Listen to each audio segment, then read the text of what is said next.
Alors ma chérie, t'as passé une bonne journée? C'était bien l'école? On va aller goûter? Tu me racontes ce que t'as fait aujourd'hui? J'ai fait de la lecture. T'as fait de la lecture, j'avais le temps. La maison de Bérénice a traversé les siècles et ses goûters, elle les prend dans un fauteuil Louis XV. T'es un peu une princesse? Non. Une châtelaine. Mais c'est comme une princesse, mais pas pareil. On a aussi à lire ça aussi. C'est notre maison et on le vit comme une maison. Certes très grande, mais c'est une maison qui vit, qui a une âme, qui a une famille qui vit dedans. C'est un château qui est dans la famille de mon mari depuis plus de 200 ans. Et nous, dès notre mariage, en gros, il y a une vingtaine d'années, on s'est pris d'amour pour ce lieu qui n'a jamais été abandonné, mais qui s'était un peu endormi, disons. Il fallait le réveiller, il fallait le restaurer, il fallait lui redonner vie. C'était plus fort que nous. Ouais.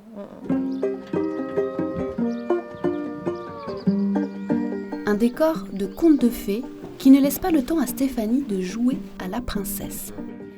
Finalement, nous sommes retournés à une retouche à l'aquarelle, ce qui donnera une retouche beaucoup plus douce, plus facilement réversible. Réversible aussi. La Galerie des Châteaux, 400 mètres carrés de peinture réalisée sous Louis XIV, est en cours de rénovation.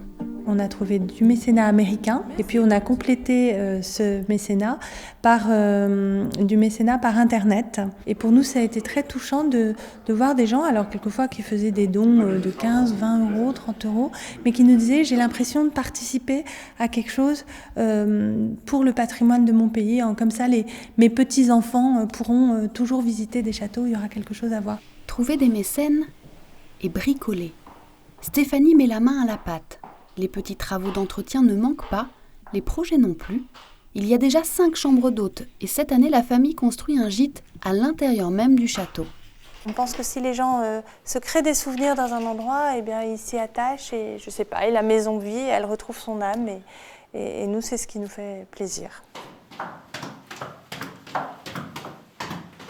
Okay, hi, nice to meet you. I'm Stéphanie. Quand Stéphanie accueille des hôtes, elle leur fait aussi visiter les lieux, comme dans n'importe quel autre château, ou presque. We're the other king of the château.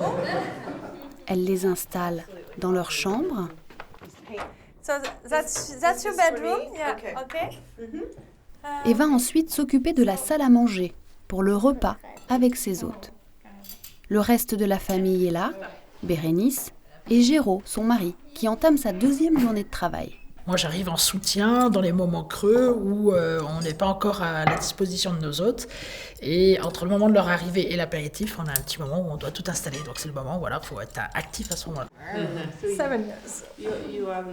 Notre enjeu à nous, c'est lui donner un futur et de faire en sorte que ce lieu qui a toujours été un lieu de partagé continue à l'être. Souvent, quand on va visiter un château, on a l'impression que l'histoire s'est arrêtée. À l'arrière-grand-mère, à la guerre, à la Révolution, je ne sais pas quand, mais l'histoire s'est arrêtée. En fait, non. L'histoire de ces châteaux continue.